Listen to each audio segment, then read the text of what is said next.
Hi, my name is Andrea Sampson. My theme is Not Your Average Native American. So I remember this song back in the 80s by Bobby Farron. He wrote the song Don't Worry, Be Happy.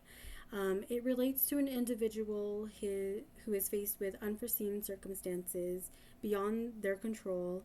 And what can you do? You can't worry. Don't worry. Be happy. Find peace with your circumstance and whatever that you're facing. And I felt this song related to a lot of my Indigenous relatives because we are that person that has been faced with those unforeseen circumstances beyond our control. And my grandfather's sister coined the term "Don't worry, be Hopi," and that meaning that we are peaceful people. That is what Hopi is known for. And Hopi, we are located in northern Arizona. We've been on our ancestral land since the 1100 AD, and I think it's a beautiful thing to know that knowledge. Because we are one of the tribes that was not affected by the Indian Removal Act. We actually are on the same land that the government found us. And when I think about it in retrospect, I think about all the other tribes. And there is one tribe that is surrounded around our tribal borders, and they're the Navajo Nation. And somewhere back in the 80s, my mom and dad, they met, and I call them the Romeo and Juliet because my mother is Hopi, my father is Navajo.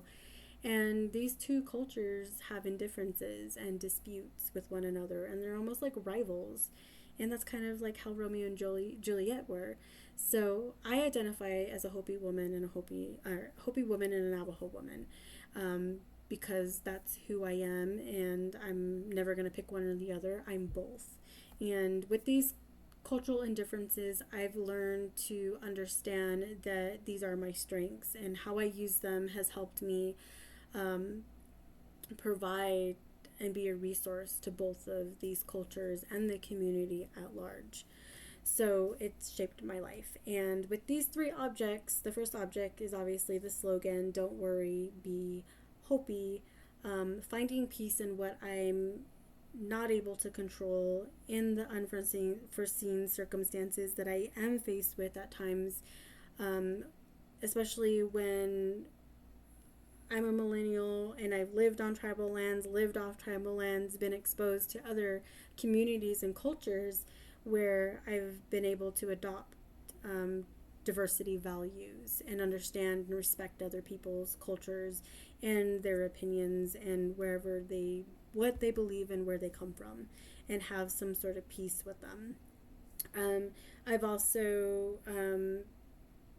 adopted these leadership qualities as well that led me on the path to public service. So I went to school from 2016 to 2024, and I graduated from the School of Criminology and Criminal Justice out of the Watts College of Public Service. And I have a pin, which is my second object. The pin represents me taking my oath, and my oath is an example of me being exemplar to leadership, being able to show compassion, have a work ethic, be an ethical human being, and support my community. And with taking that oath, it has shaped me into an adult with ethical values, but also my cultural values. And it's led me to a path where I decided that I wanted to be a death investigator in a medical examiner program.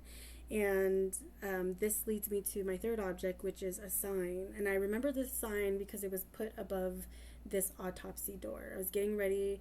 I took my case to a facility, and the team there had this sign that said, "You are one decision away from our life or death.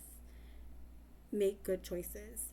And I think about that and the cultural values that I have and how it's shaped, because I don't emphasize that much on myself as well as others.